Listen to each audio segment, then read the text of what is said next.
Elbas FM selalu mengudara untuk Anda.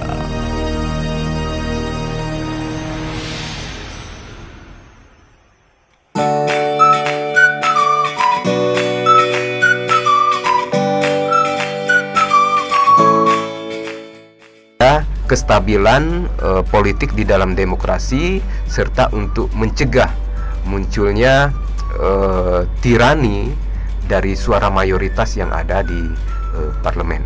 Ya, misalnya kalau parlemen itu dikuasai satu golongan atau satu partai misalnya, bahaya kan Pak, bisa semau ya yang gitu pemegang suara mayoritas ini kan. Sehingga bisa saja mereka membuat sebuah undang-undang yang melampaui ketentuan-ketentuan di dalam konstitusi. Nah, karena itu perlu ada, untuk mengimbanginya perlu ada check and balance ya oleh sebuah lembaga lain atau produk lain agar yang bertentangan terhadap undang-undang dasar atau yang bertentangan terhadap konstitusi itu bisa dibatalkan. Gitu ya. Oke, karena produk hukum itu juga tidak selalu sempurna gitu Pak ya. Iya. Makanya kita harus melakukan terus yang namanya judicial review gitu. Oke, berkaitan dengan lembaga konstitusi ini tadi Pak, apa sih yang menjadi urgensi atau keperluan atau pentingnya ada sebuah lembaga konstitusi seperti itu? Ya, Mahkamah Konstitusi ya maksudnya. Jadi sebetulnya kalau di Indonesia keberadaan Mahkamah Konstitusi ini terbilang masih baru ya. Jadi gagasan atau ide supaya dibentuk Mahkamah Konstitusi ini kan baru muncul pada saat setelah reformasi ya. Kemudian muncul di dalam perubahan ketiga Undang-Undang Dasar 1945 ya.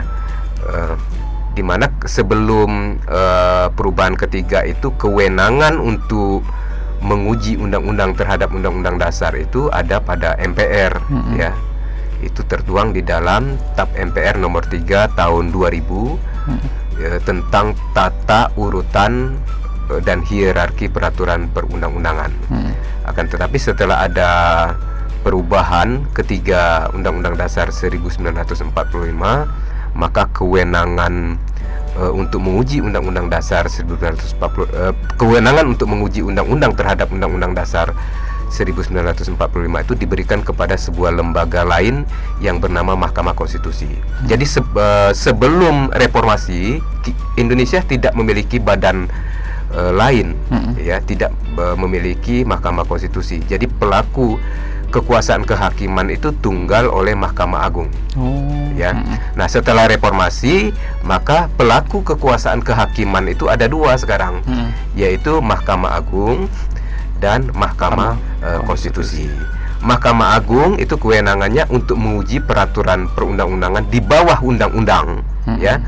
Tapi kalau dia undang-undang, maka kewenangan untuk mengujinya itu ada pada Mahkamah Konstitusi. Ya, itu perbedaannya. Oke, jadi ini sangat penting sekali ya untuk kita pahami bersama rekan Satya, apalagi buat rekan Satya yang masih berstatus mahasiswa hukum ya kan, lebih ke hukum tata negara seperti itu. Ini juga sangat penting karena pemahaman ini sebagai salah satu penyeimbang dan juga mata kuliah juga Pak ya. Betul, di hukum tata negara seperti itu. Dan perlu juga dipahami bahwa setelah reformasi banyak terjadi perubahan-perubahan fundamental ya dalam sistem ketatanegaraan kita ya. Pada zaman Orde Baru itu kita menganut supremasi MPR ya, supremasi Majelis Permusyawaratan Rakyat yang berpijak pada teori kedaulatan rakyat ya. Sehingga ketika itu MPR itu kedudukannya sebagai lembaga tertinggi negara ya. Oleh karena itu tidak ada lembaga lain gitu yang memiliki kewenangan melebihi kepada kewenangan MPR.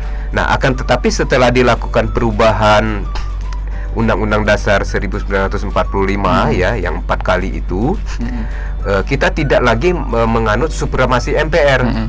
Tapi kita sekarang menganut supremasi hukum. Ya, jelas di dalam pasal 1 Undang-Undang Dasar 1945 itu bahwa Indonesia ini adalah negara hukum, ya. Sehingga terjemahan daripada negara hukum itu sebetulnya kita ini menganut supremasi konstitusi, ya. Karena puncak daripada ketertiban hukum itu harus bersumber pada satu validitas tunggal, yaitu konstitusi. Jadi kita sudah bergeser sekarang dari supremasi MPR menjadi negara yang berlandaskan pada supremasi konstitusi atau supremasi hukum. Baik rekan setia, dan kita lanjut lagi pembahasan kita pada hari ini terkait dengan sejarah Mahkamah Konstitusi rekan setia ya. Dan ini untuk mahasiswa dari Prodi Hukum Tata Negara juga, jangan lupa untuk kalian menyimak ya apa yang kita bahas pada hari ini, karena ini sangat penting sekali untuk pemahaman kalian, apalagi ini untuk mahasiswa yang masih semester 2 dan semester 3 seperti itu. Dan jangan lupa juga like dan subscribe-nya ya di akun channel kita di Radio Albasa FM, dan jangan lupa juga share ke teman-teman kalian sebanyak mungkin agar apa yang kita bahas pada hari ini lebih banyak yang mendengarkan dan lebih memahami seperti itu rekan setia. Hari ini kita lanjut lagi terkait dengan sejarah Mahkamah Konstitusi. Tadi kita sudah banyak membahas tentang ide judicial review, lalu perlunya lembaga Mahkamah Konstitusi seperti itu rekan setia. Dan kalau kita melihat dari sejarah Mahkamah Konstitusi ini Pak, kira-kira ini dimulai dari tahun berapa Pak? Sejarah Mahkamah Konstitusi di Indonesia. Ya, sebelum kita memiliki Undang-Undang Dasar 1945 ya, yang disahkan oleh PPKI atau Panitia Persiapan Kemerdekaan Indonesia pada tanggal 18 Agustus 1945 ya. Ide tentang perlunya judicial review tadi kita ulas di awal itu sudah dilontarkan oleh Profesor Muhammad Yamin ya. Walaupun kemudian ide itu ditolak ya oleh tokoh-tokoh yang lain ya, salah satunya Profesor Supomo. Nah, setelah kita merdeka dan kita menganut sistem negara serikat ya, jadi kita pernah menjadi negara serikat ya dalam perjalanan bangsa kita di dalam konstitusi RIS ya atau Konstitusi Republik Indonesia Serikat. Itu MA itu sudah memiliki kewenangan ya untuk melakukan judicial review ya. Tetapi ketika itu kewenangan menguji judicial review yang ada pada Mahkamah Agung yang diatur dalam konstitusi RIS itu hanya terbatas pada undang-undang negara bagian. Ya. Jadi kalau negara federal kan ada negara-negara bagian ya. Dan setiap negara bagian itu punya undang-undang, ya. Itu seperti di Amerika sekarang. Nah, kita pernah menganut sistem berbentuk sebagai negara serikat ya, atau negara federal yang punya negara-negara bagian itu, ya. Tapi kan tidak bertahan lama, ya. Nah, dalam konstitusi RIS itu pernah ada ya kewenangan judicial review itu diberikan kepada Mahkamah Agung. Tapi kemudian kita berubah lagi bentuk ya, bukan lagi konstitusi RIS, tapi kemudian kita membentuk undang-undang dasar sendiri ketika itu sebelum kembali kepada Undang-Undang Dasar 1945. Kita pernah berlaku ya, yaitu adalah Undang-Undang Dasar sementara ya 1950 ya, dari konstitusi RIS tadi UUDS 1950. Tapi di Undang-Undang Dasar sementara 1950 ini kewenangan judicial review itu tidak diatur ya. Kemudian pada awal Orde Baru ya, gagasan Yamin tadi atau gagasan judicial review itu pernah digodok ya oleh Panitia Ad Hoc 2 ya, MPRS 1966 1967 ya. Jadi Panitia Ad Hoc 2 ketika itu merekomendasikan perlunya hak menguji undang-undang terhadap undang-undang dasar kepada Mahkamah Agung. Ya.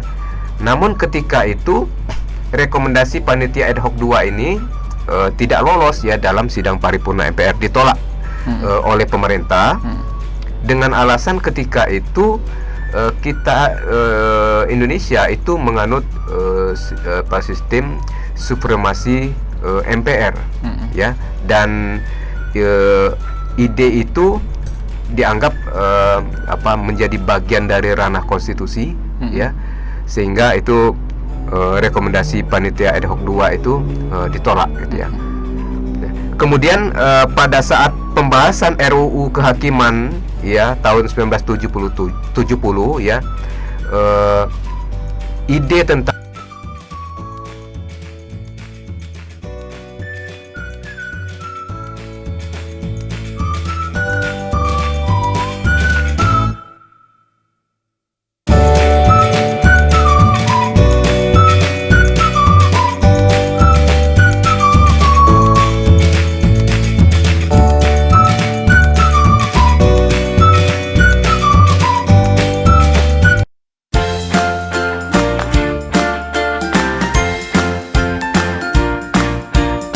saja dan kapan saja.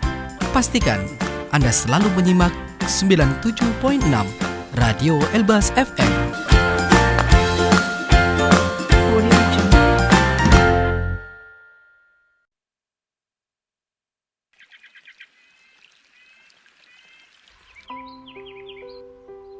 Kicauan ini terancam tak terdengar lagi karena saat ini hampir 250 spesies burung di Indonesia terancam punah.